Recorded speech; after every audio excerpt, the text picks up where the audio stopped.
नाम डॉक्टर सरबजीत सिंह है और मैं इनफर्टिलिटी स्पेशलिस्ट की तरह यहाँ बेंसप्स हॉस्पिटल सेक्टर 12 द्वारका में काम करता हूँ। सबसे पहले आज मैं आपको बताने जा रहा हूँ कि नॉर्मल प्रेगनेंसी कैसे होती है और IVF जिसको हम कॉमन लैंग्वेज में टेस्ट ट्यूब बेबी कहते हैं वो कैसे होती है। ये जो आपके सामने तस्वीर आ रही है, ये तस्वीर में हम दिखा रहे हैं द फीमेल जेनिटल ऑर्गन्स, जिसमें से ये वजाइना है और योनि, ये यूट्रस है और बच्चेदानी, ये ट्यूब्स हैं और ये 2 ओवरीज हैं और अंडेदानी। नॉर्मली क्या होता है, जैसे ही किसी फीमेल का पीरियड स्टार्ट होता है और मेंस्ट्रुएशन स्टार्ट होता है, हम मेडिकल की लैंग्वेज में उसे कहते हैं डे 1। तो जैसे ही पीरियड स्टार्ट होता है तो इन दोनों ओवरीज में जो फ्यूचर में जाकर एग्स बनने होते हैं वो डे 1 डे 2 के ऊपर ऑलरेडी आ जाते हैं।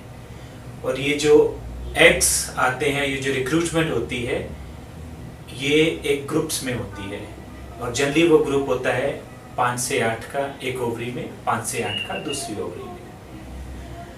अब जैसे ही पीरियड के दिन बढ़ते रहते हैं, जैसे second day, third day, fourth day, तो ये जो एग्स हैं जो ग्रुप्स में रिक्रूट हुए हैं वो सारे के सारे ही बढ़ने की कोशिश करते हैं, ग्रो करने की कोशिश करते हैं। But generally around 6th, 7th, 8th day में इनमें से सिर्फ एक ही एग जो है वो जनरली डोमिनेट हो पाता है। बाकी जो एग्स हैं वो अपने आप से ही ग्रोथ की सपोर्ट होते हैं वो खो देते हैं। तो फिर वो जो अकेला एग है, जैसे कि आप पिक्चर में देख रहे हैं, वो ग्रो करता जाता है।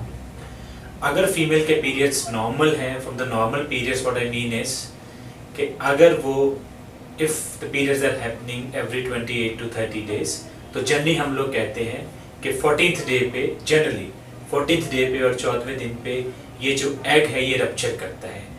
What we mean from the rupture is कि जो एग है ये ओवरी से डिटैच हो जाता है। जैसे ही एग ओवरी से डिटैच होता है, जो कॉरेस्पॉन्डिंग ट्यूब होती है वो उस एग को कैच कर लेती है, it sucks in the egg.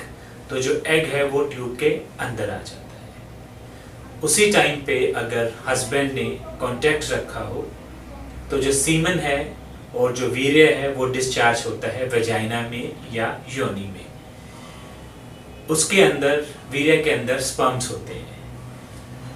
जो फीमेल 1 महीने में एक ही अंडा बनाती है और एक ही एग बनाती है, उसके कंपैरिजन में जो मेल पार्टनर है, जो हस्बैंड है, वो एक ही बार में जब वो इजैकुलेट करता है एंड इफ इज नॉर्मल तो वो मिलियंस और करोड़ के नंबर में स्पर्म्स देता है और उनमें से एक स्पर्म जो होता है वो जाके एग को मिलता है और medically we call it fertilisation.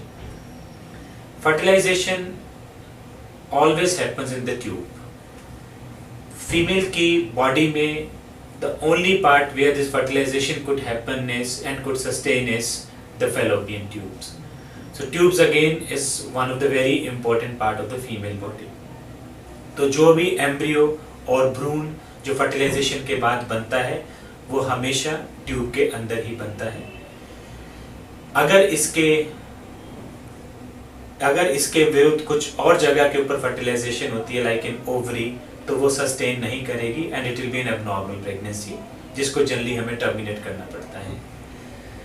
तो जो भ्रूण है और बच्चे की जो इनिशियल लाइफ है that always begins in the tube.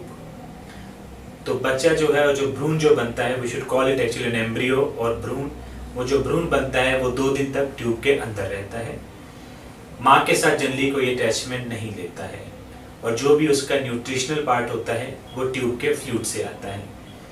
3rd day वो ट्यूब से जंप करके यूट्रस के अंदर आ जाता है and once it enters into the uterus then it starts modifying and tries to invade into the uterus और वो बच्चेदानी के अंदर जाके उससे माँ के साथ अटैचमेंट लेने की कोशिश करता है and once this attachment is established then it starts growing. जैसे आपने देखा होगा, then the baby grows, the uterus grows, and 1 month, 2 months, 3 months, 4, 5, 6, 7, 8, 9 months, generally 9 महीने तक ये ग्रोथ कंटिन्यू रहती है और 9 मंथ्स के बाद में फिर पेन्स उठते हैं माँ को and this baby is delivered vaginally. And अगर कोई भी प्रॉब्लम होती है then we choose the abdominal route और सर्जरी करके जो बच्चा यूट्रस के बाहर निकाल लिया जाता है। This is how the normal pregnancy